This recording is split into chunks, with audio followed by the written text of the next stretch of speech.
হে তরুণ যুবকেরা, হে আমার বন্ধুরা, তবে আল্লাহর ওলিদের আল্লাহ ক্ষমতা দেন, যারা আল্লাহর ওলি বান্দা হয়, যে দোয়াটা চায় আল্লাহ সে দোয়াটা কবুল করেন, ফেরান না। আল্লাহর ওলিদেরকে আল্লাহ নিরাশ করেন না। হে জওয়ান যুবকেরা, হে আমার মুরব্বিয়ানেরা, শুনে রেখে দিন বাবা, জেনে রেখে দিন, এই একজন জালেম ছিল, এই রকম বড় জালেম, জায়গাটার নাম হলো সিলেট। এই সিলেটের জমিনে একজন জালেম ছিল, যে ইমানদারদের উপর জুলুম করত, যেমন ইসিরা জুলুম করছে। বা আমার নিজেরা অন্যদের হাতে, অন্যদের কাছ থেকে জায়গা তাদের দয়াতে পেয়ে এখন তাদেরকে সরিয়ে দিচ্ছে। ফিলিকে আজকে ধ্বংস করার চক্রান্তে তারা নেমেছে, ফিলিকে আজকে ফিনিশ করে দেওয়ার চেষ্টা করছে। বন্ধুরা আমার, তরুণ যুবকেরা আমার, এই রকম একজন জালেম ছিল সিলেট, জায়গার নাম হলো বাংলাদেশ সিলেট। এই সিলেটের জমিনে একজন জালেম, আমি নামটা বলছি না, সে অর্ডার করেছিল গরুর গোশত খাওয়া চলবে না, গরুর গোশত খেলে তার শাস্তি হবে চরম। হে তরুণ যুবকেরা, কিন্তু পৃথিবীর কোন ধর্মগ্রন্থে কোনো এরকম নির্দিষ্ট করে বলা নাই যে অমুক গোশত খাওয়া চলবে না, তমুক গোশত খাওয়া চলবে না। যদি বলেন প্রাণী, সবই তো প্রাণী, খাসি তো সবাই খায়, সেটাও তো প্রাণী, মুরগি তো সবাই খায়, সেটাও তো একটা জীব। শুধু তাই নয়, মাছ তো সবাই খায়, সেটাও একটা জীব। এমনকি যদি বলে আমরা নিরামিষী, তাহলে সবজি যে খাচ্ছ, একটি গাছ একটি প্রাণ, আজকের বিজ্ঞান সেটা জানিয়ে দিয়েছে ওটারও একটা প্রাণ আছে। তাহলে তুমি খেতে কিছু পারবে না, আসলে তা নয়।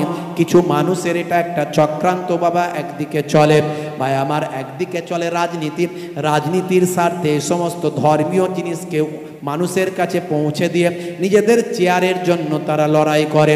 বন্ধুরা আমার, তরুণ যুবকেরা আমার, আপনার ধর্ম আপনি করুন, ধর্মে কোনো জবরদস্তি নাই, লা ইকরাহা ফিদ্দিন।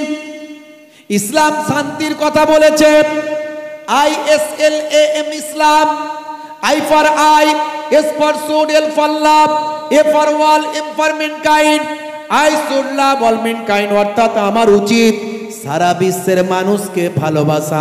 যিনি সারা বিশ্বের মানুষকে ভালোবাসতে পারলেন, তিনি দয়ার নবীর একটা সুন্নতকে অনুসরণ করলেন, দয়ার নবীর আদর্শকে ফলো করলেন। হে তরুণ যুবকেরা, হে আমার মুরব্বিয়ানেরা, খুবই সংক্ষেপ করে বলবো, শুনে রেখে দেন, জেনে রেখে দেন।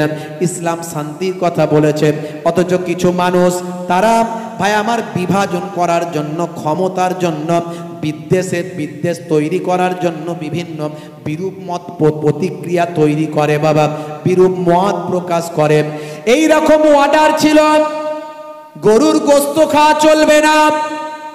ভাইরা আমার, যদি কেউ গোশত খায় তাকে কঠিন শাস্তি দেওয়া হবে। হে তরুণ যুবকেরা আমার, তৎকালীন সিলেটের জমিনে মুসলমানের সংখ্যা ছিল খুবই কম, খুবই কম। আজকের কথা বলছি না, যখন মোগল বাদশাহ ভাই আমার যখন শাসন করত, তারও আগে সুলতানি শাসন যখন ছিল, হে তরুণ যুবকেরা, সুলতান আলাউদ্দিন খলজির কথা, আমলের কথা বলছি, সেই সময়কার কথা বলছি, আজ থেকে শত শত বছর আগের কথা বলছি।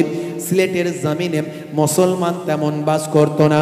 একজন জালেম রাজা ছিল, বাদশা ছিল বাবা, ঘোষণা করেছিল গরুর গোশত খেলে তাকে চরম শাস্তি দিতে হবে। অল্প সংখ্যক মুসলমান ছিল, সেই এলাকায় বাস করতো একজন আল্লাহওয়ালা সুফি দরবেশ, সাদাসিধে মানুষ, নাম হলো তার বোরহানুদ্দিন। এই বোরহানুদ্দিন এক সময় তার দেখা যায় দীর্ঘদিন ধরে তার কোনো সন্তান হয় না, তার কোনো সন্তান হচ্ছে না। এমন সময় সে আল্লাহর কাছে ফরিয়াদ করলো নামাজের পাড়িতে, আল্লাহ মাবুদ গো, তুমি যদি আমাকে একটা সন্তান দাও, আমার বয়স হয়ে যাচ্ছে, এখনো তুমি আমাকে একটা সন্তান দিলে না, যদি তুমি আমাকে একটা সন্তান দাও। আবেগবশত রাজার কথা ভুলে গিয়ে আল্লাহকে বলেছে, আল্লাহ যদি একটা সন্তান দাও, আমি একটা গরু কোরবানি করে সবাইকে খাওয়াবো। ব্যাস বলে ফেলেছে তো নামাজের মাটিতে নাকি? আচ্ছা, বলে ফেললে আল্লাহর সঙ্গে ওয়াদা করলে ওয়াদা ভঙ্গ করা যাবে? করা যাবে? জান যাই যাবে, তবু ওয়াদা ভঙ্গ করা চলবে না। আল্লাহর সঙ্গে ওয়াদা করেছে, জান যাই যাবে, তবু ওয়াদা ভঙ্গ করা চলবে না। ভাইরা আমার, তরুণ যুবকেরা আমার, হে আমার মুরব্বিয়ানিরা, পৃথিবীর মালিক স্রষ্টা, জমিন আসমানের যিনি স্রষ্টা, কুল কায়নাতের যিনি স্রষ্টা, কুল হুয়াল্লাহু আহাদ আল্লাহু সামাদ লাম ইয়ালিদ ওয়া লাম ইউলাদ ওয়া লাম ইয়াকুল লাহু কুফুয়ান আহাদ। সেই Allah is one, Allah is one whom all depend. He begets not, not is he begotten, and none is like him. সে আল্লাহ হলেন এক, আল্লাহ অভাব শূন্য, তিনি কাহাকেও জন্ম দেননি, কেহ তাহাকে জন্ম দেয়নি। সে আল্লাহর সমতুল্য কুল কায়নাতে আর কেউ নাই। সেই আল্লাহর সঙ্গে ওয়াদা খিলাফ করা চলবে না। নামাজের পাটিতে বোরহানুদ্দিন নিজের সন্তানের জন্য আল্লাহর কাছে দোয়া চাইল, আল্লাহ যদি তুমি আমাকে একটা পুত্র সন্তান দাও, আমি তোমার কাছে ওয়াদা করছি একটা গরু কুরবানি করে দেশের মানুষকে খাওয়াবো। অল্প দিনের মধ্যে আমার আল্লাহ বোরহানুদ্দিনের দোয়াকে কবুল করে নিলেন, একটা পুত্র সন্তানের আল্লাহ জন্ম দিলেন। হে তরুণ যুবকেরা, পুত্র সন্তানটি যখন, ভাই আমার, ছোট্ট একেবারে শিশু, একেবারে বাচ্চা, এই দুধের শিশু বাচ্চাটা বোরহানুদ্দিন আনন্দে আত্মহারা, দেশের মানুষের কাছে, দেশের মানুষের জন্য আল্লাহর সঙ্গে ওয়াদা করেছে, আল্লাহর সঙ্গে ওয়াদা করেছে গরু কুরবানি দিয়ে গরু জবা করে খাওয়াবে। হে তরুণ যুবকেরা, হে আমার মুরব্বিয়ানেরা, বোরহানুদ্দিন চিন্তা করলো, সর্বনাশ, আমার দেশের বাদশার কথা তো আমার মনে ছিল না, আমার দেশের রাজার কথা তো আমার মনে ছিল না। রাজা যদি জানতে পারে আমার জীবন শেষ, কিন্তু আল্লাহর কাছে আমি ওয়াদা করেছি, এটা তো আমি পূরণ না করে পারবো না। হে তরুণ যুবকেরা, হে আমার বন্ধুরা, হে আমার মুরব্বিয়ানেরা, শুনে রেখে দিন বাবা। গোপনে কি করলো বোরহানুদ্দিন? গোপনে, ভাই আমার, গরুটা জবা করলো, দেশের মানুষকে রান্না করে খাওয়ালো, সব গোপনে গোপনে করলো, যাতে করে বাদশার রাজপ্রাসাদ, রাজার রাজপ্রাসাদ পর্যন্ত খবরটা না যায়। মাঝে মাঝে আমাদের দেশেও দেখছেন না, গরুর গোস্ত রাখার নাম করে মানুষকে পিটিয়ে হত্যা করা হচ্ছে। এই অল্প দিন আগে হরিয়ানার একটা ছেলেকে গরুর গোস্ত খেয়েছে বলে মেরে ফেলা হয়েছে।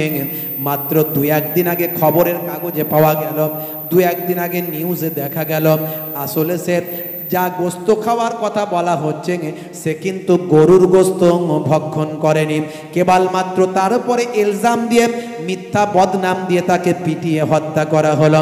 ভাই আমার, যে যার নিজের খাদ্য খাবে, এতে কার কি যায় আসে? এটাও কিন্তু এখন বিভিন্ন জায়গায় বাধা নিষেধে পরিণত হয়েছে। হে তরুণ যুবকেরা, দোষ কার? দোষ কার? আমাদের তো নিজেদের ঠিক নাই। ও যা করেছে করেছে, আইন যা করছে, আইন যা হচ্ছে হোক গে যাক, কিন্তু আমরা নিজেরা কি ঠিক আছি? মুসলমানের 10টা করে দল, চিন্তা করুন তো। হে তরুণ যুবকেরা, হে আমার বন্ধুরা, হে আমার মুরব্বিয়ানেরা, শুনে রেখে দিন বাবা, জেনে রেখে দিন বাবা, হে মুসলমান একটু লক্ষ্য করো না। ভাইরা আমার, তরুণ যুবকেরা আমার, সেই সময় লক্ষ্য করা যায়, সেই সময় রাজা মশাই বলল, বেয়াদব, তুমি কি জানো না আমার এই রাজ্যের মধ্যে গরুর গোস্ত খাওয়া নিষেধ?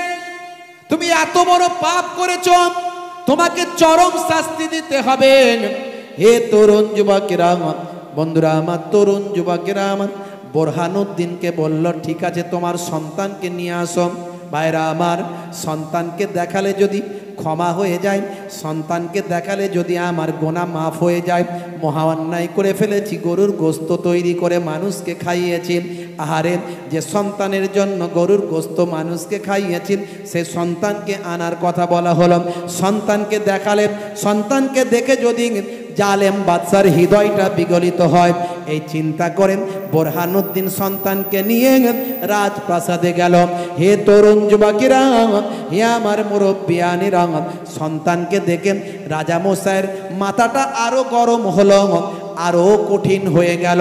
বোরহানুদ্দিনের সামনে দুধের শিশু, তার কলিজার টুকরা নারী ছেঁড়া বাচ্চাকে জমিনে কাছার মেরে তাকে হত্যা করলো, তাকে মেরে ফেলল। শুধু তাই নয়, ওই বিগলিত হৃদয়ে বোরহানুদ্দিনের হাতটা কেটে নিল। এই হাত দিয়ে তুমি জবা করেছিলে, এই হাত দিয়ে তুমি মানুষকে খাইয়েছিলে। হে তরুণ যুবকেরা, হে আমার বন্ধুরা, বাংলাদেশ সিলেটের জমিনের ইতিহাস যদি আপনি পড়েন, আপনি জানতে পারবেন। ইন্টারনেটে সার্চ দিলেও আপনি কিতাবগুলো পাবেন, আপনি সেখানে আপনি ভিডিও ফুটেজ পাবেন, বক্তব্যগুলো পাবেন। হে তরুণ যুবকেরা, বোরহানুদ্দিন নিরুপায়, হাত তার কেটে নেওয়া হয়েছে, তাকে ছেড়ে দেওয়া হয়েছে। চোখ ভরা পানি, বুক ভরা বেদনা নিয়ে তিনি চলে এলেন তৎকালীন বাংলার যিনি শাসক ছিলেন, নাম হলো সিরাজ শাহ, শামসুদ্দিন সিরাজ শাহ বলে নাম, শামসুদ্দিন সিরাজ শাহ। শামসুদ্দিন সিরাজ শাহর কাছে তার মনের দুঃখ কষ্টের কথা তিনি তখন খুলে বললেন। সব কিছু জানার পরে সিরাজ শাহ কি করলেন, হে তরুণ যুবকেরা, তিনি তার সেনাপতিকে পাঠালেন, তার নাম হলো সেকেন্দার গাজী। এই সেকেন্দার গাজীকে, সেনাপতিকে কিছু সৈন্য দিয়ে ওই জালেম বাদশার মোকাবেলায় তিনি পাঠালেন। খুবই সংক্ষেপ করে বলি, খুবই ছোট্ট করে বলে দিই বাপ। মূল উদ্দেশ্য যেটা, সেটা হলো ইবাদত করতে হবে। ইবাদত করলে আল্লাহর রহমত হবে। কি ইবাদত করবেন সেগুলো বলতে গিয়ে আমি এখান পর্যন্ত এসেছি। হযরতে সেকেন্দার গাজীকে কিছু সৈন্য দিয়ে পাঠালেন। সেকেন্দার গাজী তিনি গিয়ে দেখলেন সর্বনাশ, এ তো শুধু একজন রাজা নয়, একজন কালো জাদুর মাস্টার, বিখ্যাত একজন জাদুকর, কালো জাদুতে পারদর্শী। বুঝতে পারছেন? জাদু সত্য, জাদুকারী কাফের। জাদু সত্য, জাদুকারী কাফের। এখনো জাদু আছে, কিছু মানুষ জাদু করে।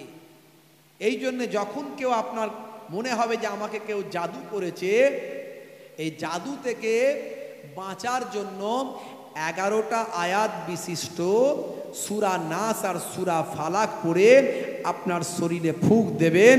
ইনশাআল্লাহ যত বড়ই জাদু হোক না কেন, জাদু কেটে টুকরো টুকরো হয়ে যাবে।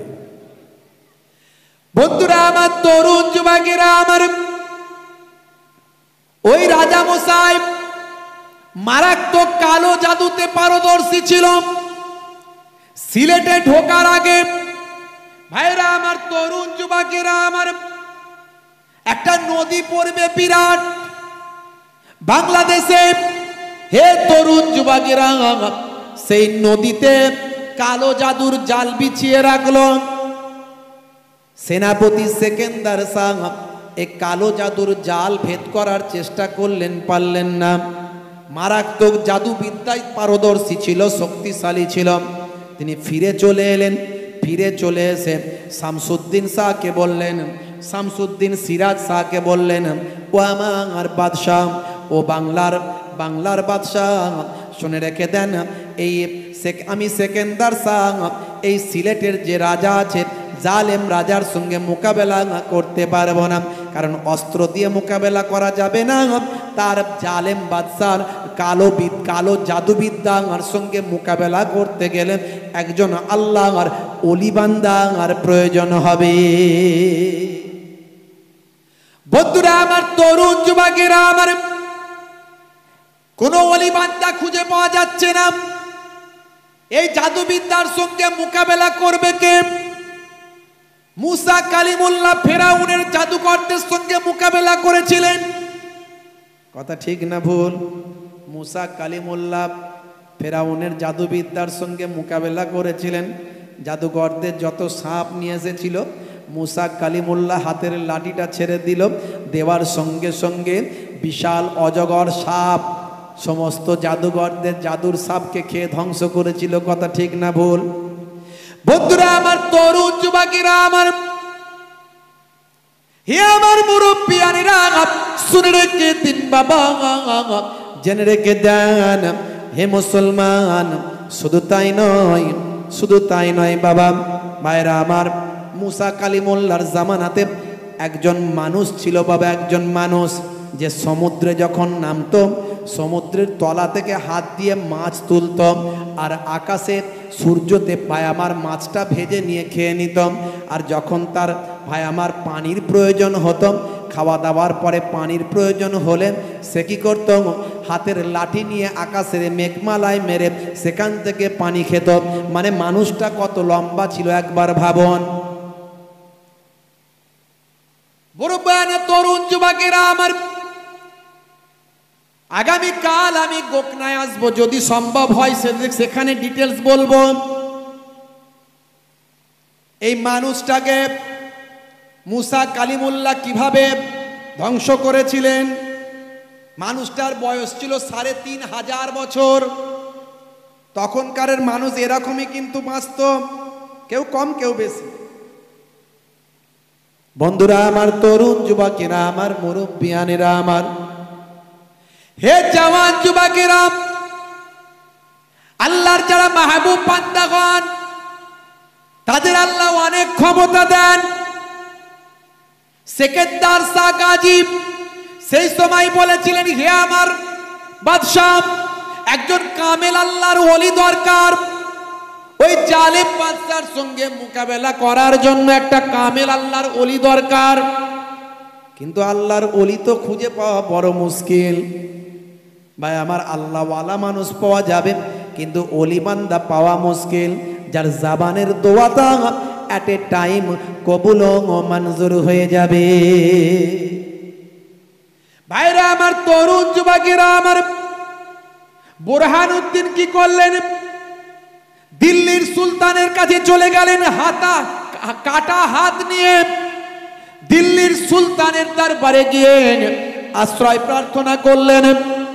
হে দিল্লির সুলতান, সুলতান আলাউদ্দিন খলজি তখন দিল্লির সুলতান ছিলেন বাবা। দিল্লির দরবারে গিয়ে, রাজ দরবারে গিয়ে মনের কথা সব শোনালেন।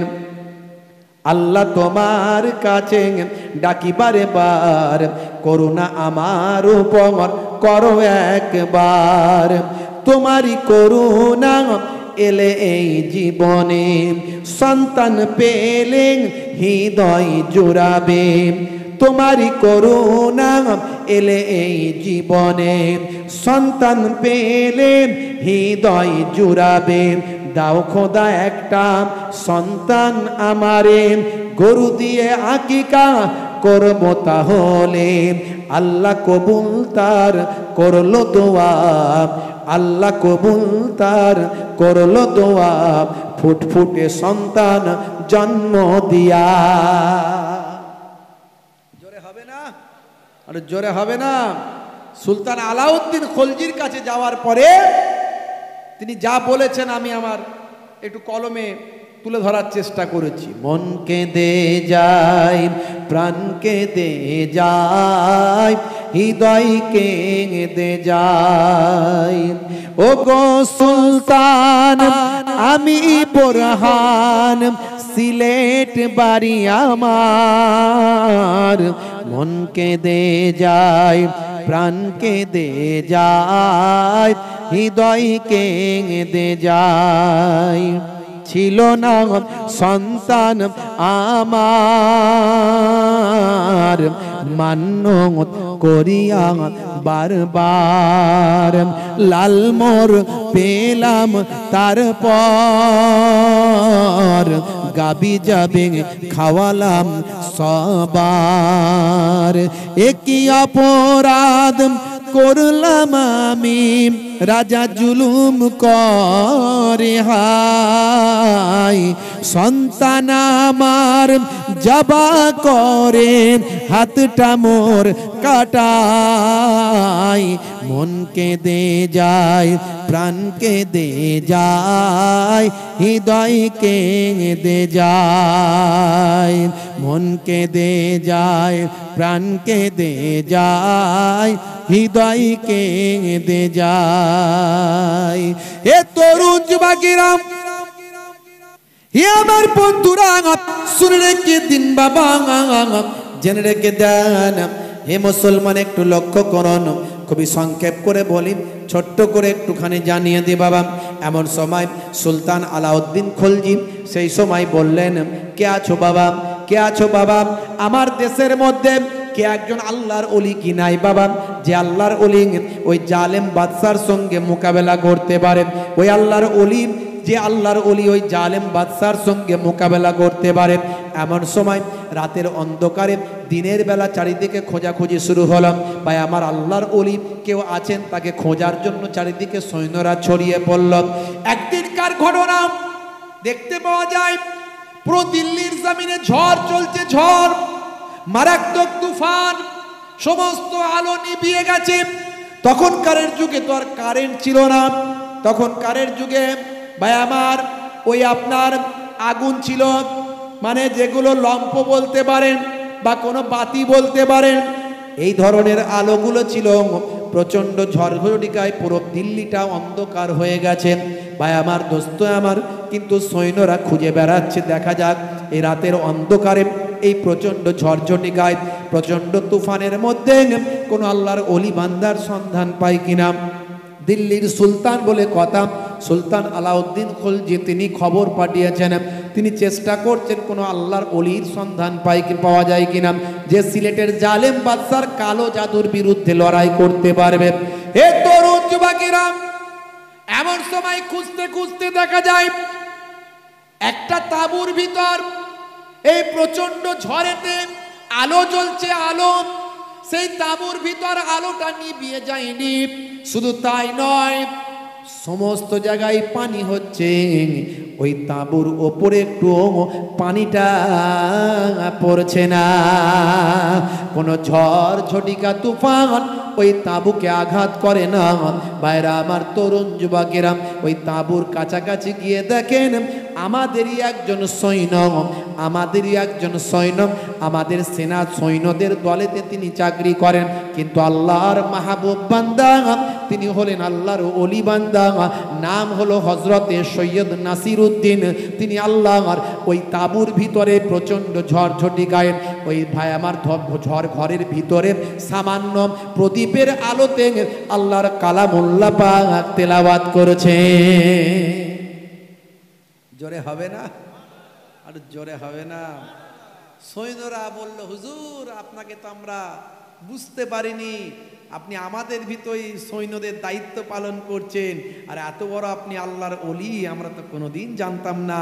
যদি এই রাতের বেলা আপনাকে খুঁজে না পেতাম তাহলে বুঝতেই পারতাম না। চলুন, রাজ সুলতান আপনাকে ইয়াদ করেছে। বন্ধুরা আমার, তরুণ যুবকেরা আমার, এই দৃশ্য ঘটার আগে কেউ একজন গিয়ে সুলতানকে খবর দিয়েছে। সুলতান তৎক্ষণাৎ এই দৃশ্য নিজে চোখে দেখার জন্য তাঁবুর সামনে এসে হাজির হয়েছে। এসে দেখে, হাই রে হাই, সত্যি তো আমার বাদশাহীর ভিতরে একজন সৈন্য, এত বড় আল্লাহর মাহবুব বান্দা। বন্ধুরা আমার, তরুণ যুবকেরা আমার, খুবই সংক্ষেপ করে বলি, অনেক বড় লম্বা চওড়া ঘটনা, শর্ট করে বলে দি বাবা।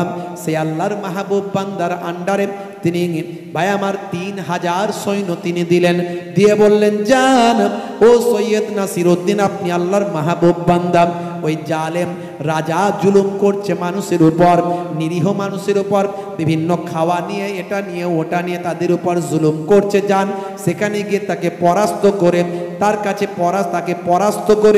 তাকে পরাস্ত করে ক্ষমতাচ্যুত করুন, যান।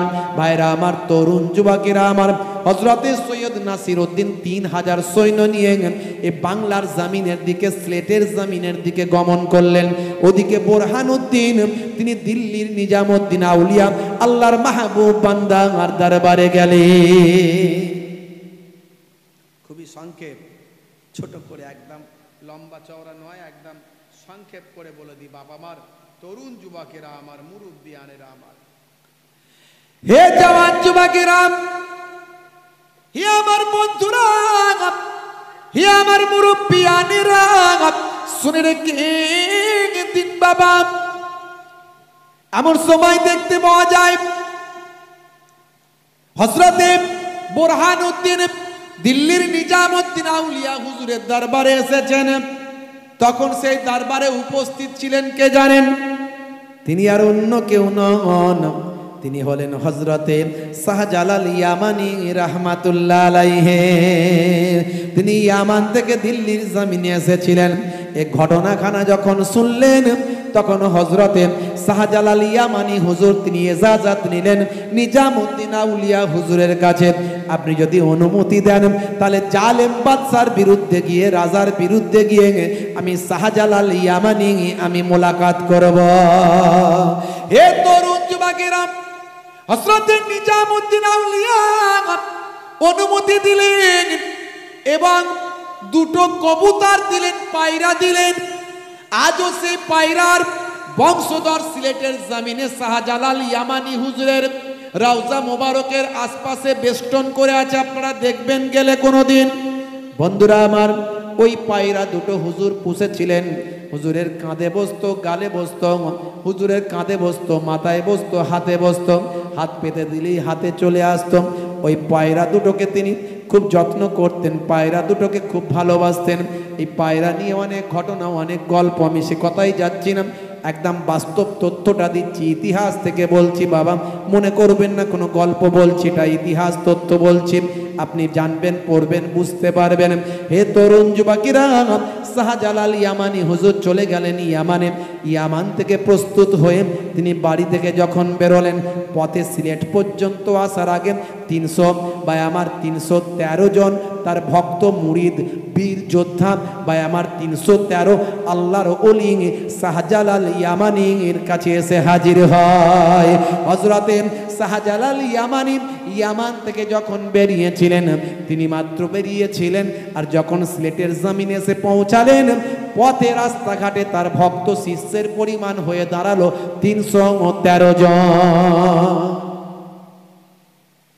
বন্ধুরা আমার, তরুণ যুবকেরা আমার, ওদিকে সিলেটের নদীর এপারে পৌঁছে গেছেন সৈয়দ নাসির উদ্দিন 3000 সৈন্য নিয়ে। ওদিকে যখন শাহজালাল ইয়ামানি 313 জন নিয়ে পৌঁছেছেন, সেই সময় সৈয়দ নাসির উদ্দিন অলিরা অলিকে চেনে, আল্লাহওয়ালা মানুষরা আল্লাহওয়ালা মানুষকে চেনে, চোর চোরকে চেনে, অলিরা অলিকে চেনে। ফজরের নামাজের পরে ভোরবেলা ভাই আমার ব্রিজের এপার থেকে একজন নামাজ পড়ে ওপারে যাচ্ছেন, আর ওপার থেকে একজন চোর চুরি করে এপারে আসছেন। চোর মনে মনে করছে ও বেটাও মনে হয় চুরি করে ফিরছে, আর নামাজি মনে মনে ভাবছে উনিও মনে হয় নামাজ পড়ে বাড়ির দিকে যাচ্ছে। जो जैसा है उसका सोच वैसा है। ভাইরা আমার, যে যেমন তার ভাবনা তেমন। বন্ধুরা আমার, আল্লাহর ওলিরা ওলি চেনেন। শাহ নাসির উদ্দিন শাহ আল্লাহর মাহবুব বান্দা, তিনি শাহজালাল ইয়ামানিকে চিনতে পারলেন। বললেন, হে আমার সঙ্গী সাথীরা, হে আমার ভক্ত ভালোবাসার মানুষেরা, হে আমার সৈন্য দলের 3000 মানুষেরা, তোমরা যারা আমাকে আল্লাহওয়ালা আল্লাহর ওলি বলে মনে করো, শুনে রেখে দাও, আমার থেকে বড় বড় আল্লাহর ওলি শাহজালাল ইয়ামানি আমার সামনে হাজির। শাহজালাল ইয়ামানির কাছে হযরতে সৈয়দ নাসির উদ্দিন শাহ রাহমাতুল্লাহ আলাইহি শাহজালাল ইয়ামানির হাতে হাত দিয়ে বায়াত হয়ে হুজুরের শিষ্যত্ব গ্রহণ করলাম। সৈয়দ নাসির উদ্দিন সাহেব বায়াত হওয়ার সঙ্গে সঙ্গে 3000 সৈন্য শাহজালাল ইয়ামানি হুজুরের হাতে হাত দিয়ে মুরিদ হয়ে যায়। পীর মুরিদি শুনলি কিছু মানুষের চুলকায়, বলে পীর কথা কোরআনে আছে নাকি? পীর কথা কোরআনে আছে নাকি? আরে মিয়া, নামাজ কথা কোথায় কোরআনে আছে? রোজা কথা কোরআনে আছে? আরে এগুলো তো ফার্সি শব্দ, তা আরবি তো, কোরআন মাজিদ তো লেখা আরবিতে, থাকবে কি করে? তো পীর কথাটা ফার্সি, তা আরবিতে পাবে কোথায়? তাহলে কি পাবে? মুর্শিদ পাবে। হ্যাঁ, পীরের বদলে কোরআনে মুর্শিদ কথা লেখা আছে। শায়েখ বললে কষ্ট হয় না, হ্যাঁ, টিচার বললে কষ্ট হয় না, পীর বললে কষ্ট হয়। পীর মানে সবই ভণ্ড। দেখো বাবা, হ্যাঁ, ভাত খেলে গ্যাস হয়, তার মানে কি সবাই ভাত খাওয়া ছেড়ে দেবে? তোমার গ্যাস হয়, তোমার খেতে হবে না। হ্যাঁ, কি কথা ঠিক না ভুল? হ্যাঁ ভাইরা আমার, তরুণ যুবকেরা, হাক্কানি যারা পীর আল্লাহর ওলি, তারাই ইসলামকে আমাদের সামনে পৌঁছে দিয়েছে। খাজা গরিব নওয়াজ যদি না আসতেন ইসলামকে আমরা পেতাম না। খাজা গরিব নওয়াজের হাতে হাত দিয়ে 90 লাখ মানুষ আল্লাহর ওলির শিষ্য হয়েছে। জোরে বলুন সুবহানাল্লাহ। হে তরুণ যুবকেরা, এমন সময় দেখতে পাওয়া যায় হযরত শাহজালাল ইয়ামানী রাহমাতুল্লাহ আলাইহি, সেই সময় তিনি দোয়া পড়ে এমন ফুঁক দিলেন, ভাই আমার নদীর কালো জাদু কেটে গেল। যত রকমের ভাই আমার ব্যবস্থা নিয়েছিল, জাদু মন্ত্র করেছিল, সব বরবাদ হয়ে গেল। আগে জালেম বাদশা যত রকমের যানবাহন ছিল, নৌকা ছিল, বোট ছিল, যা ছিল সব সরিয়ে নিয়েছিল, ডুবিয়ে দিয়েছিল। শেষে দেখা গেল ইবলিস শয়তান কুমন্ত্রণা দিল জালেম বাদশাকে, তোমার এই লোহার তীর ধনুকটা পাঠাও, তোমার সর্বশ্রেষ্ঠ কালো জাদুটা দিয়ে যদি এটাকে কাটিয়ে দিতে পারে তাহলে তুমি পারবে না, আর যদি কাটাতে না পারে তোমারই জয় হয়ে যাবে। লোহার তীর ধনুক বাবা নিক্ষেপ করলাম, লোহার তীরটা নিক্ষেপ করলাম। এমন সময় সেই তীরটা যখন এসে পৌঁছে গেল, ভাইরা আমার, আল্লাহর মাহবুব বান্দা বললেন, শাহজালাল ইয়ামানী হুজুর বললেন, কে আছো বাবা? এই তীরটাকে সেই নিক্ষেপ করতে পারবেন, সেই নিক্ষেপ করে ওপারে পাঠাতে পারবেন, এই তার কালো জাদুকে নস্যাৎ করতে পারবেন যে জীবনে কোনোদিন ফজরের নামাজটা কাজা হয় না। হে তরুণ যুবকেরা, এমন সময় দেখতে পাওয়া যায় আল্লাহর মাহবুব বান্দা হযরতে সৈয়দ নাসির উদ্দিন শাহ রাহমাতুল্লাহ আলাইহি সেই সময় বলেছিলেন, ও আল্লাহর মাহবুব বান্দা শাহজালাল ইয়ামানী, আমি আমার জ্ঞান হওয়া থেকে আমার জীবনে কোনোদিন ফজরের নামাজটা কাজা হয় না।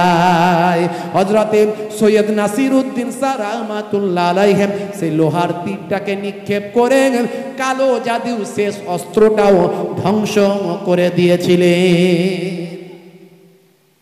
কিতাবের মধ্যে দেখতে পাওয়া যায় হযরতে শাহজালাল ইয়ামানী রাহমাতুল্লাহ আলাইহি নিজের আমার নামাজের মুসাল্লাটা পানির উপর বিছিয়ে দিয়েছিলেন।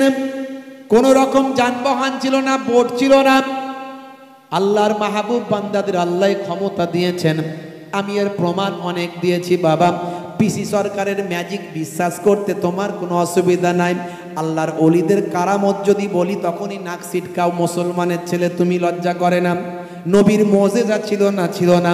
আমার নবী আগুলের ইশারায় আকাশের চাঁদ দুখানা করেছেন, আর নবীর যারা প্রকৃত ওয়ারিস তারা পানির উপর দিয়ে ভেসে ভেসে যাবার ক্ষমতা আল্লাহ তাদের দিয়েছে।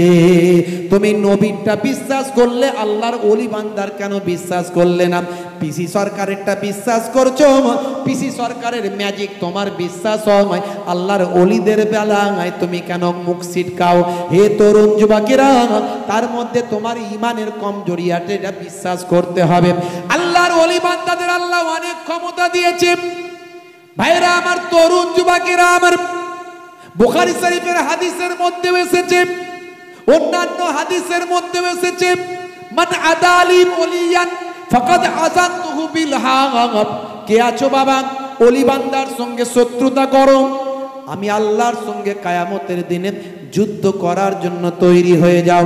ওলি বান্দার সঙ্গে শত্রুতা করলেন, আল্লাহর সঙ্গে যুদ্ধ করার জন্য প্রস্তুত থাকতে হবে। পৃথিবীর কোন মানুষের আল্লাহর সঙ্গে যুদ্ধ করার ক্ষমতা কি আছে? বন্ধুরা আমার, তবে হ্যাঁ, ভণ্ডদের থেকে দূরে থাকতে হবে। যারা মাজার পূজা করে, কবর পূজা করে, যারা বাবা নামাজ পড়ে না, রোজা রাখে না, পীর বলে দাবি করেন, যারা গেঁজার টান মারে, ভণ্ডামি করে, রাসূলের সুন্নতের বাইরে চলে, এই ভণ্ড পীরের কবল থেকে দূরে থাকতে হবে। হাক্কানি আল্লাহর ওলিদের আমাদের মানতে হবে। ভাইরা আমার, ভাই আমার শাহ নাসির উদ্দিন রাহমাতুল্লাহ আলাইহি তার ওই লোহার তীরটা বাবা ফেকার সঙ্গে সঙ্গে আল্লাহর কুদরতি ক্ষমতা তার সমস্ত কালো জাদুর জাল ভেদ করে ওপারে পৌঁছে গেল। ভাই আমার, জালেম বাদশা বুঝতে পারলো আর হবে না, সে দেশ ছেড়ে বিনা যুদ্ধে পালিয়ে গেল। বিনা যুদ্ধে শাহজালাল ইয়ামানী হুজুরের হাতে সিলেটের জয় হলো। জোরে হবে না? জোরে হবে না? আল্লাহর ওলি ওপারে গিয়ে আজানের ধ্বনি দিয়েছিলেন। আজও সিলেটের জমিনে শাহজালাল ইয়ামানি হুজুরের রওজা মোবারক আছে, সেই পায়রাগুলো ওখানে তার বংশধররা এখনো উড়ে উড়ে বেড়ায়, আর মানুষের মুখে মুখে এই ঘটনা কিন্তু প্রচার হয়। আজও মানুষ এই ঘটনা জানেন শাহজালাল ইয়ামানি কিভাবে সিলেট জয় করেছিলেন, বিনা যুদ্ধে, বিনা রক্তপাতে, কেবল ইমানি শক্তিতে এবং ইসলামী ভাই আমার সত্যতাই আমার আল্লাহ দিনের বিজয় দান করেছিলেন। আল্লাহর মাহবুব বান্দা তারা হয়েছিলেন, তাদের জাবানের দোয়া কবুল হয়েছিল। যখন বান্দা আল্লাহর হয়ে যায়, আল্লাহ তার হয়ে যান। মাল্লাহুল মাওলা ফালাহুল কুল, বান্দা যখন আল্লাহর হয়ে যায়, কুল মাখলুকাত তার গোলাম হয়ে যায়। জোরে বলেন সুবহানাল্লাহ। যে হলো ওযু করো মসজিদে চলো, খোদার হুকুম পালন করো, নামাজটা পড়ো। ওয়াক্ত যে হলো ওযু করো মসজিদে চলো, দিনে রাতে 5 ওয়াক্ত নামাজ পড়লে পাবে ভাই জান্নাত। জোরে হবে না? আর জোরে হবে না?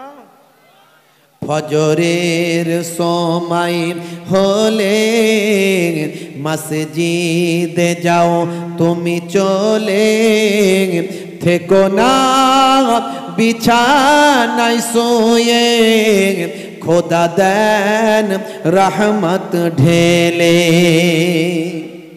আর জোরে হবে না? আসরের ওয়াক্তটা হলে অপচয় সময় না করে, মসজিদে যাও তুমি চলে, আমল নামা ডান হাতে পাবে। আর জোরে হবে না? মাগরিবের ওয়াক্ত আসিলে মসজিদে যাও তুমি চলে, কবরের আযাব থেকে মুক্তি প্রভু দেবে। ওয়াক্ত যে হলো ওযু করো মসজিদে চলো, খোদার হুকুম পালন করো, নামাজটা পড়ো। ওয়াক্ত যে হলো ওযু করো মসজিদে চলো। জোরে হবে না? আর জোরে হবে না? হে তরুণ যুবকেরা, আমি আপনাদের মাঝখানে ওয়াজ শুরু করেছি কোথা থেকে? আমার আল্লাহ আপনাকে আমাকে বেকার সৃষ্টি করে নাই, ইবাদতের জন্য সৃষ্টি করেছে। এটা নিয়ে আলোচনা করছি। পৃথিবীর জমিনে আমরা কেন এসেছি? আমার আল্লাহ বলছেন কাইফা তাকফুরুন, তোমরা কেমন করে কুফরি করো বিল্লাহি, আল্লাহর সাথে। অকুনতুম আমওয়াতান, তোমরা ছিলে মৃত। ফাআহিয়াকুম, আমি তোমাদের জীবন দিয়েছি।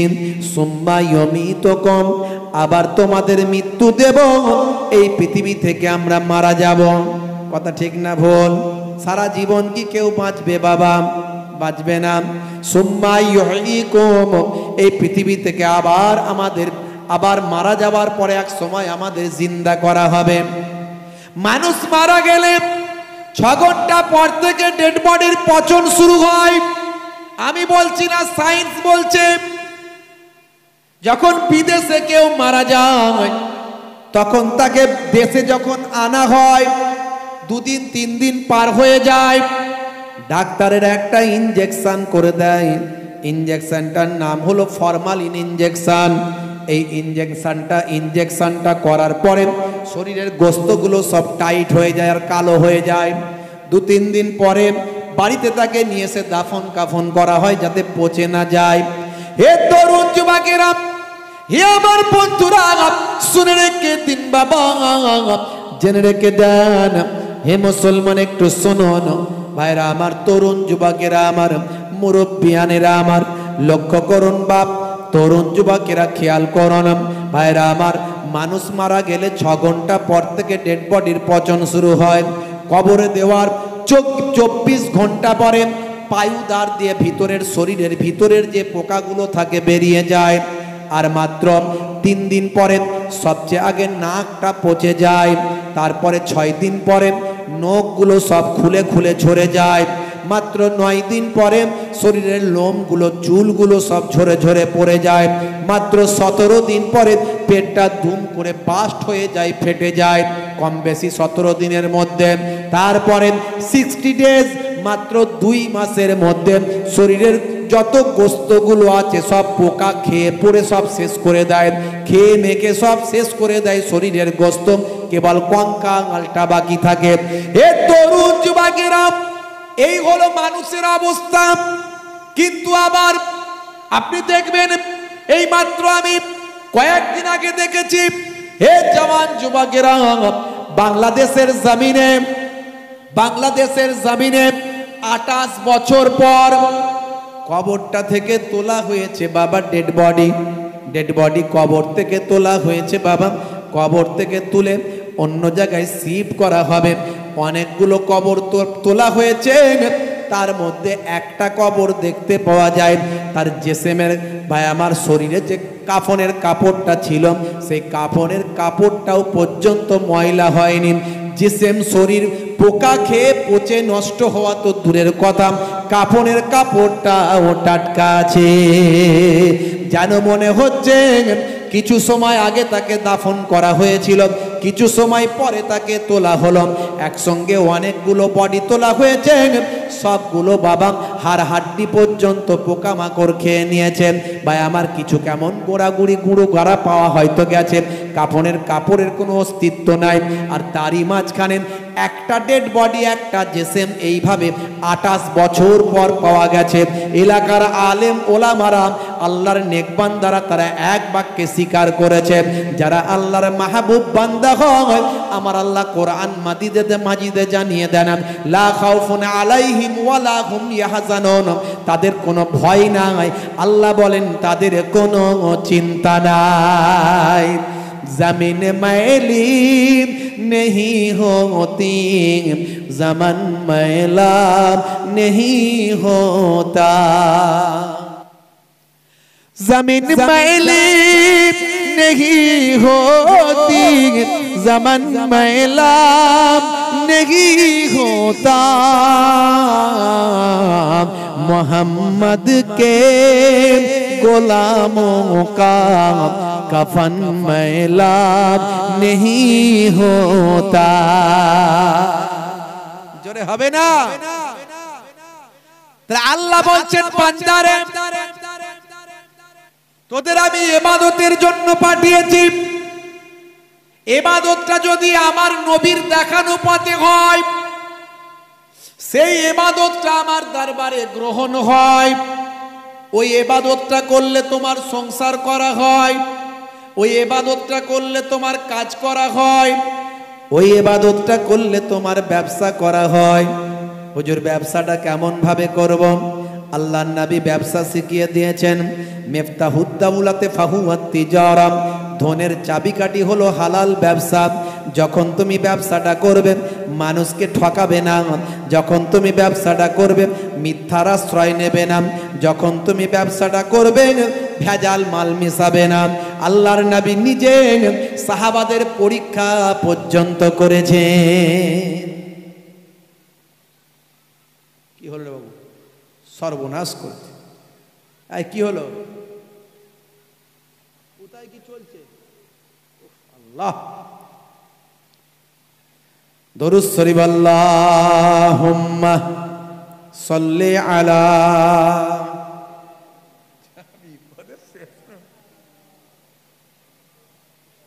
ওয়ালা আলি।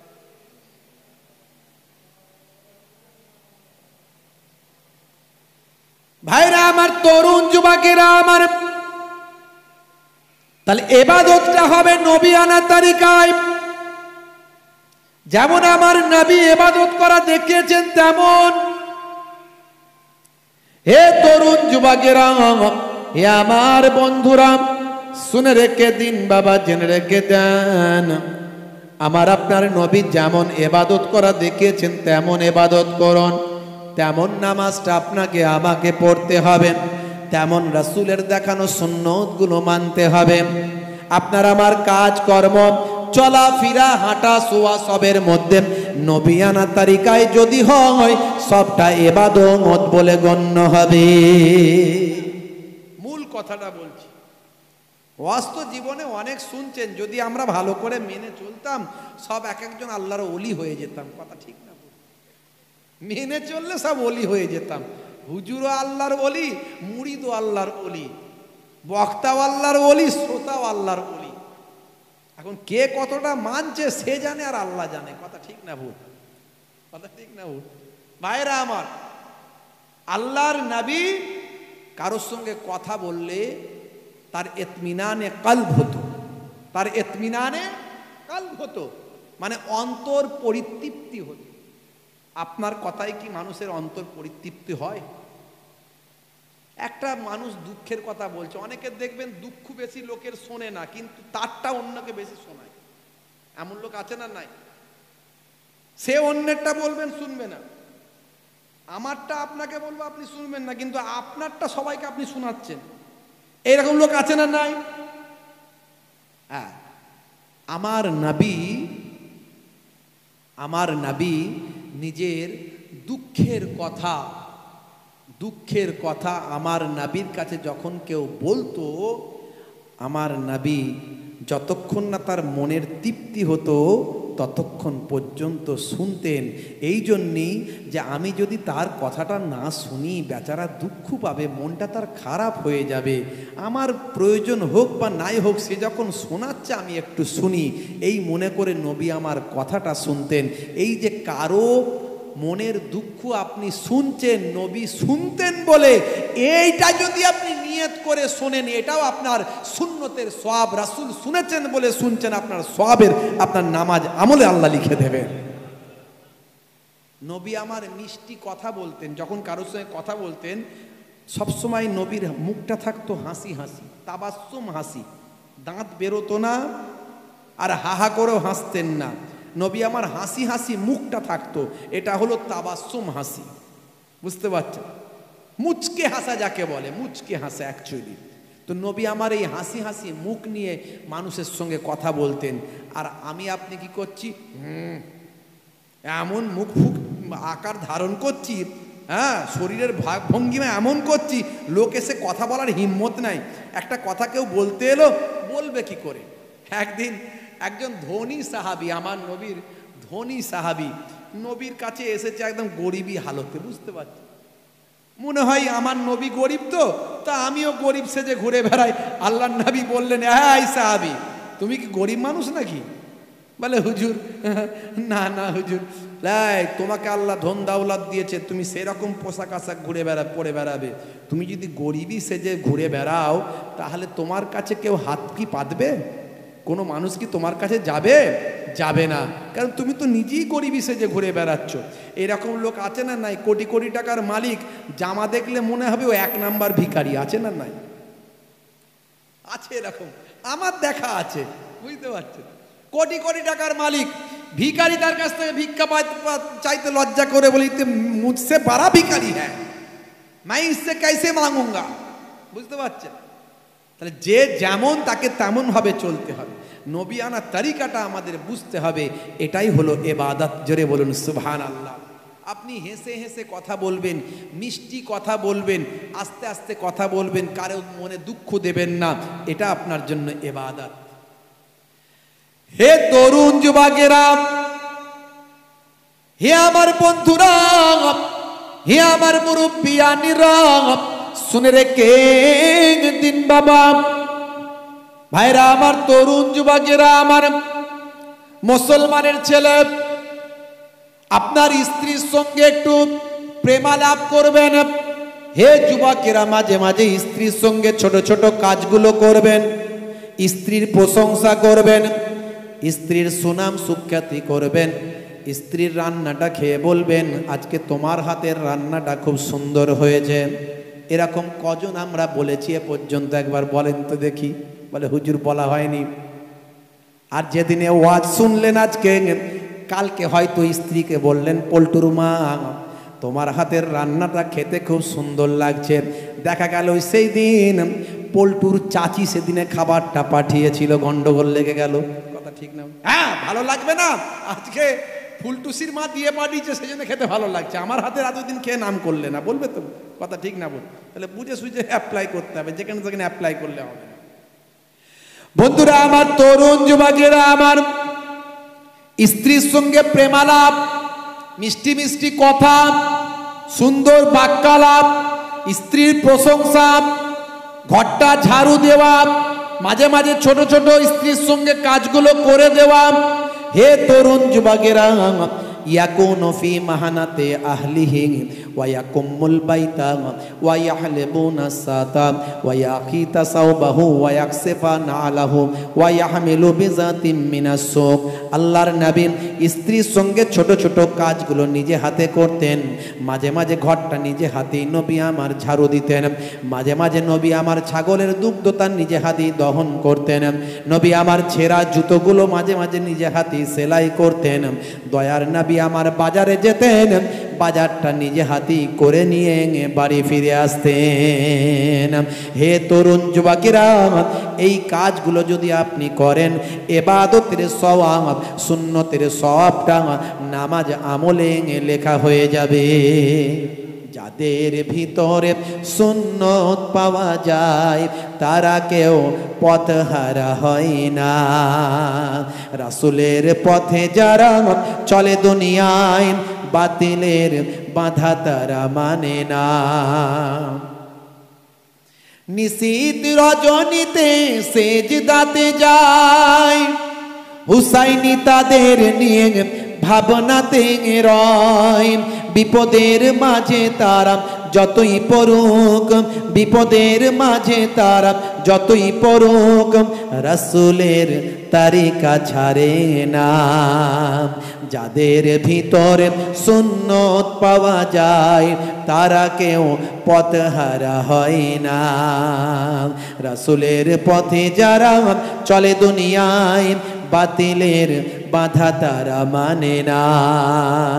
জোরে হবে না? আরে জোরে হবে না? ভাইরা আমার, তরুণ যুবকেরা আমার, মুসলমানের ছেলে এখন প্রেমটা শিখছে কার কাছ থেকে? নবীর কাছ থেকে নয়। যদি নবীর কাছ থেকে প্রেমটা শিখতো, জীবনটা ধন্য হতো। মুসলমানের ছেলে এখন প্রেম শিখছে নায়ক আর গায়কের কাছ থেকে, শাহরুখ খানের কাছ থেকে, সলমান খানের কাছ থেকে। প্রেমটা কখন শিখেছে? বিয়ের আগে। ওরে বাপ রে বাপ, হাই রে হাই, হাই রে হাই, কি প্রেম বলে! হাত কেটে রক্ত বের করেছে। ভাইরা আমার, রেল লাইনে মাথা দেব, বিষ খেয়ে মরে যাব, তোমাকে যদি না পাই আই লাভ ইউ বলতে চাই। হাই রে হাই, মুসলমানের ছেলে জীবনটা দেবে বলছে তাই। রাগ করবেন না ভাই, বাম্মা চিন্তা করলো অঘরে যদি আমার ছেলেটা মারা যায়, তার জন্য যা হবে হবে, অসুবিধা নাই, ওই মেয়ের সঙ্গে ওই ছেলের বিয়ে দেওয়া হয়। ভাইরা আমার, মাত্র 2 বছর 3টে বছর কাটতে না কাটতেই দেখা যায় ঘরে আর শান্তি নাই। 220 440, হাই রে হাই, টাকার জন্য অশান্তি চলছে।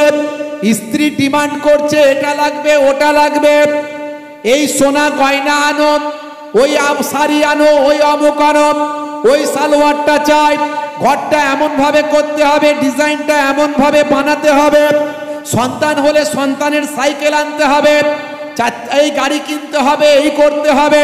হে তরুণ যুবকেরা, স্বামী স্ত্রীর মধ্যে আর প্রেম রইল না, অশান্তি শুরু হয়ে যায়। এবার নিজেদের মধ্যে মনোমালিন্য শুরু হয়। বন্ধুরা আমার, টাকার জন্য অশান্তি চালু হয়। প্রেম ভালোবাসা বলে কোনো দাম তখন আর নাই। অথচ যদি নবিয়ানা তারিকা তাদের মধ্যে থাকতো, অল্পতেই তারা সন্তুষ্ট হয়ে যেত। টাকা পয়সা যদি বেশি করতে পারো কামাই, শ্বশুর শাশুড়ির কাছে ভালো হবে জামাই। কথা ঠিক না ভুল? টাকা পয়সা বেশি যদি করতে পারো কামাই, শ্বশুর শাশুড়ির কাছে তুমি ভালো জামাই। টাকা পয়সা কামাই করে শুধু দিয়ে যায়, শালা শালির কাছে তুমি ভালো দুলা ভাই। টাকা পয়সা কামাই করে সামনে দেবে ঢেলে, পিতা মাতার কাছে তুমি খুবই ভালো ছেলে। টাকা পয়সা করে দেবে গয়নাটা দামি, নিজের বউয়ের কাছে তুমি খুবই ভালো স্বামী। কথা ঠিক না ভুল বলেন? টাকা পয়সা দেবে তুমি হিসাব নিকাশ নাই, ভাই বোনের কাছে তুমি খুবই ভালো ভাই। আরে টাকা পয়সা তুমি করে দেবে সংসারেতে, সব কিছু তোমার কাছে পাবে সহজে। আরে টাকা তুমি জ্বালাইয়া গেলে সংসারে আগুন নিভাইয়া গেলে না। টাকা পয়সা দেবে তুমি নাই কোনো চাপ, ছেলে মেয়ের কাছে তুমি খুবই ভালো বাপ।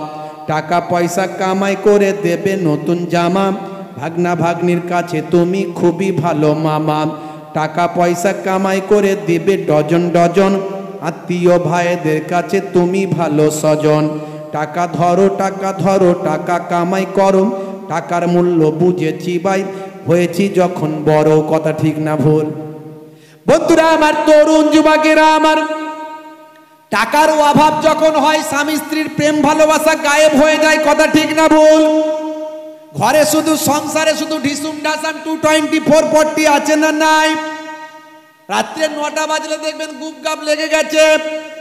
আসল উদ্দেশ্য টাকা, আনন্দ, খুশি, গাড়ি বাড়ি, জায়গা জমি সম্পত্তি। হে তরুণ যুবকেরা, কিন্তু নবিয়ানা তরিকায় যদি প্রেমটা হতো, রাসূলের তরিকায় যদি প্রেমটা হতো, নবী যে প্রেমটা শিখিয়েছেন সেই প্রেমটা টাকা পয়সার কোনো বাধা হতো না। সেই প্রেমটা আপনার আমার জীবনটাকে ধন্য করত। পুরো বুড়ি বয়স পর্যন্ত প্রেম তাদের কাছ থেকে সরবে না। হে তরুণ যুবকেরা, তাহলে স্বামী স্ত্রীর মহাব্বতের মধ্যে আছে ইবাদত সুন্নাত, আছে না নাই? বন্ধুরা আমার, বলার উদ্দেশ্য হলো যা কিছু করবেন সবের মধ্যে সুন্নাত পাবেন।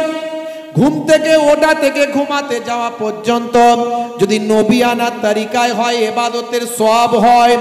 হে মুসলমান, আমি আপনার কাছে এটাই বোঝাতে চাইছি, আর আপনি যদি সেই ইবাদতটা করতে চান তাহলে আল্লাহর ওলি হয়ে যাবেন ভাই। এই তরিকায় যদি চলা হয় আল্লাহর ওলি হওয়া কোনো অসুবিধা নাই। আপনি আল্লাহর ওলি হয়ে যাবেন। একজন পীর সাহেবের কাছে একজন নাম টাম শুনে গেছে মুরিদ হবে বলে, বুঝতে পারছেন? মনে মনে চিন্তা করছে পীর সাহেব মানে, হুজুর মানে তিনি কিছু আমাদেরকে অলৌকিক ক্ষমতা নিশ্চয়ই দেখাবে, বুঝতে পারছেন তো? মনে রাখবেন, নবী রাসূলদের জন্য মুজিজা মিরাকেল, নবী রাসূলদের জন্য মুজিজা মিরাকেল এটা হলো মাস্ট, কিন্তু ওলি আউলিয়াদের জন্য মাস্ট নয়। ওলি আউলিয়াদের জন্য সবচেয়ে বড় অলৌকিক সেটা কি না, সে মাথা থেকে পা পর্যন্ত, সকালে ঘুম থেকে ওঠা থেকে ঘুমাতে যাওয়া পর্যন্ত নবিয়ানা তরিকা আছে কিনা, এটাই হলো সবচেয়ে বড় কারামাত, এটাই হলো সবচেয়ে বড় অলৌকিক ব্যাপার। হ্যাঁ, এরপরে যদি কোনো কারামাত কিছু ঘটে সেটা তাকে আল্লাহ দিয়েছেন, কিন্তু ওলি আউলিয়াদের জন্য কারামাত থাকবে এটা মাস্ট নয়। ভালো করে বুঝবেন যে ওলি আউলিয়া বলে লোকে জানে মানে তাকে কিছু কারামতি দেখাতে হবে, না না, এটা মাস্ট নয়। মাস্ট হলো তার মাথা থেকে পা পর্যন্ত, ঘুম থেকে ওঠা থেকে ঘুমাতে যাওয়া পর্যন্ত নবিয়ানা তরিকা আছে কিনা এটা মাস্ট দেখা। যার মধ্যে এটা থাকবে তিনি আল্লাহর মাহবুব বান্দা হয়ে যাবে। 3 দিন থাকলো, খেলো, হুজুরের সঙ্গে বসলো, উঠা বসা করলো, কথাবার্তা বললো, 3 দিন পরে চলে যাচ্ছে। হুজুর যাওয়ার সময় বলছে, বাবা যাচ্ছ ভালো কথা, কোনো অসুবিধা নাই, কিন্তু কেন এসেছিলে সেটা তো বললে না, তুমি কেন এসেছিলে সেটা তো বললে না। বলে হুজুর বলবো। বলে বলো। বলে হুজুর আপনার খুব নাম টাম শুনেছি, বড় আল্লাহওয়ালা মানুষ, আল্লাহর ওলি পীর মানুষ, তা আমি ভেবেছিলাম যে আল্লাহওয়ালা মানুষ, আল্লাহর ওলি পীর হলে তার তো কিছু অলৌকিক শক্তি টক্তি থাকবে, কিছু কারামতি দেখাবে, কিন্তু আমি 3 দিন থাকলাম, কোনো কারামত কিছু দেখতে পেলাম না, তাই আমি চলে যাচ্ছি। হুজুর বললেন বাবা চলে যাও, অসুবিধা নাই, তবে অলি হতে গেলে, পীর হতে গেলে কারামত থাকবে, এটা কোথাও লেখা নাই পৃথিবীর কোনো কোরআন হাদিসে। তবে এটুকু আল্লাহওয়ালা মানুষদের পরিচয় হলো, আল্লাহর অলিদের পরিচয় এটুকু হলো, যার মাথা থেকে পা পর্যন্ত, সকালে ঘুম থেকে ওঠা থেকে, ফজর থেকে রাত্রি এসা ঘুমানো পর্যন্ত, তার সবটাই হবে সুন্নতের তরিকা, নবী আনা আখলাক। বাবা 3 দিন তো থাকলে কোরআন হাদিসের বাইরে কিছু কাজ আমার দেখেছো? 3 দিন তো থাকলে রাসূলের সুন্নতের তরিকার বাইরে কিছু দেখেছো? না হুজুর, এটা দেখিনি। বাবা আলহামদুলিল্লাহ, ঠিক আছে, যাও, হুজুর বুঝে গেছি, আপনার কাছেই আমি মুরিদ হয়ে আপনার শিষ্যত্ব গ্রহণ করতে চাই। বুঝতে পারছেন? আপনি আল্লাহর ওলি হতে পারেন বাপ।